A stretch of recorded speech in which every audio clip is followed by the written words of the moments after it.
Bonjour, bienvenue sur cette nouvelle vidéo. Aujourd'hui, nous allons travailler un tableau abstrait avec des restes de peinture. Lundi, j'ai fait une vidéo d'un paysage de montagne façon aquarelle.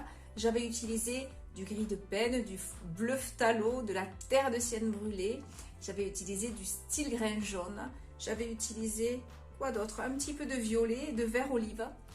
Et on va voir où ça va nous mener. Donc un tuto pour vous apprendre à lâcher prise.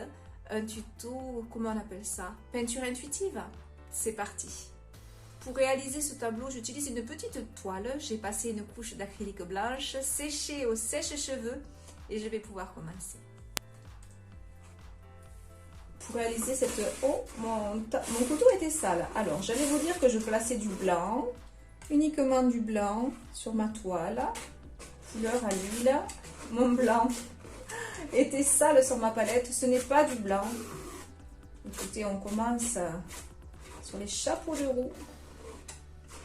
Il y avait de la terre de sienne brûlée mélangée à mon blanc. J'en prends mon parti, je continue.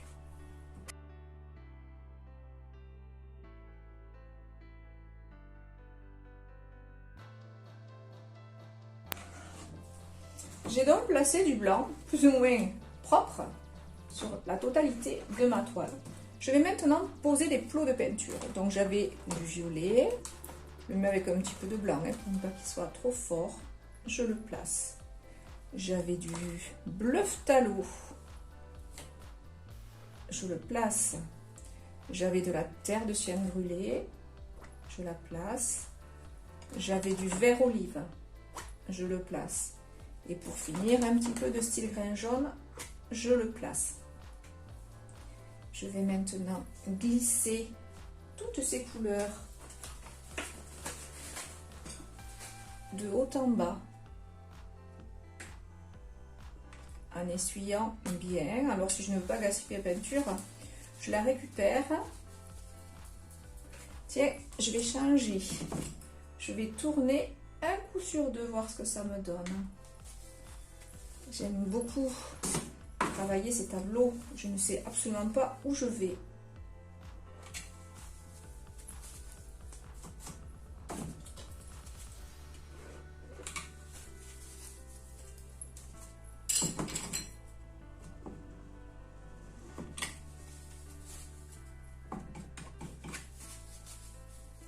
Je vais tourner et reglisser dans l'autre sens.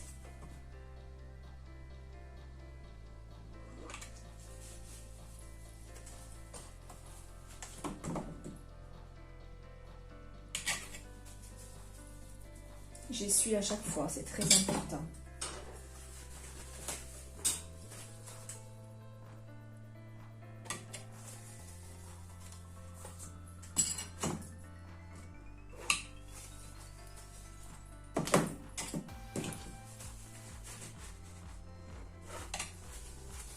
Il y a deux choses qui me gênent dans ce fond.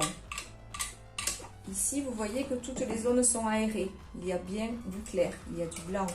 Ici, autant le bleu que le jaune, c'est trop haut, ça dépasse de mon cadre. Je les rabaisse. Si je n'y arrive pas, il me suffit de remettre du blanc.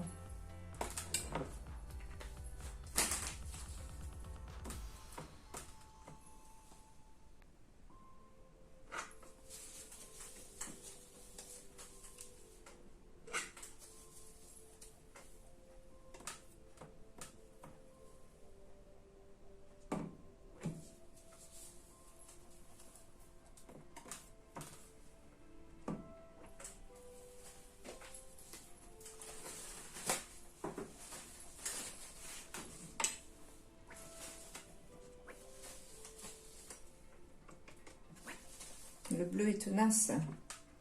Il ne veut pas que je l'enlève. Et j'aurai le dernier mot.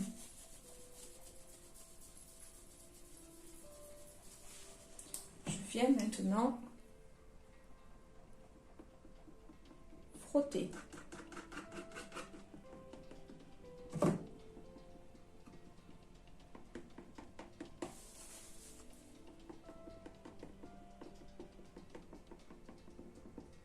En décalant ma lame, des fois vers la droite, des fois vers la gauche, des fois vers le haut, des fois vers le bas.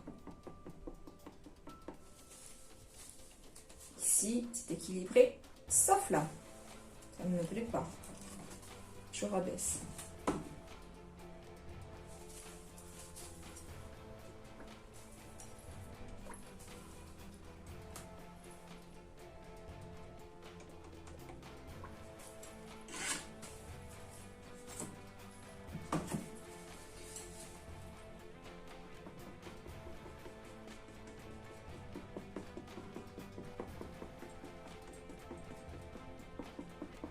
Je réfléchis.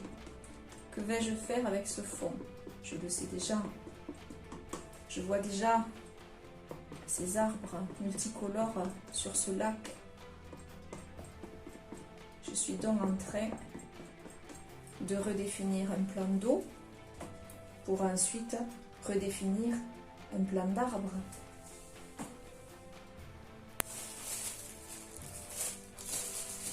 Pour créer un effet feuille, je prends un petit bout de plastique qui servait à protéger ma toile et je viens tamponner.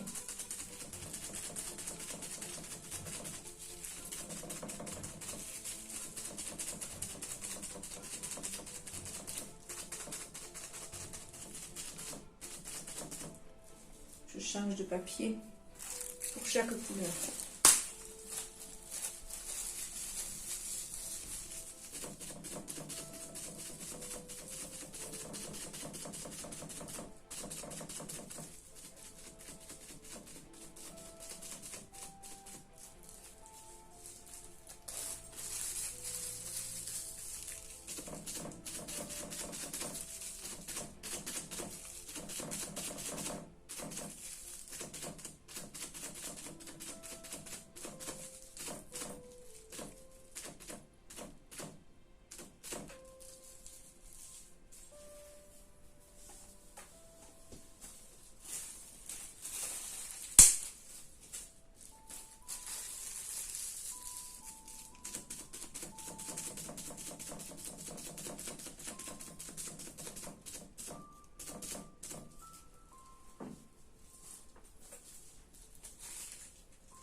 Je reprends un petit peu de vert.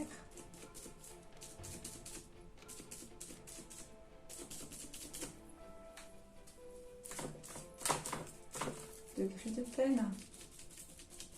Pour faire des zones un petit peu plus sombres et avancer mes plans pour plus de profondeur.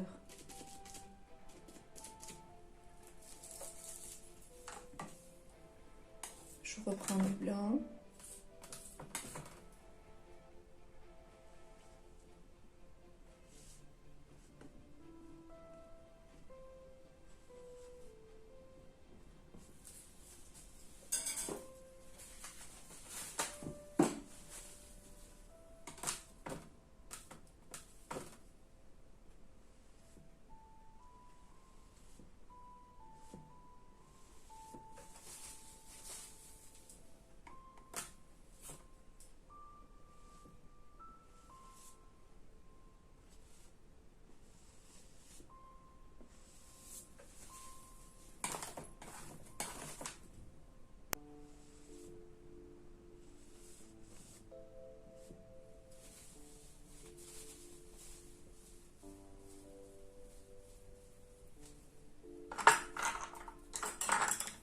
Et si je le souhaite, avec un petit pinceau, je peux recréer un semblant de corps.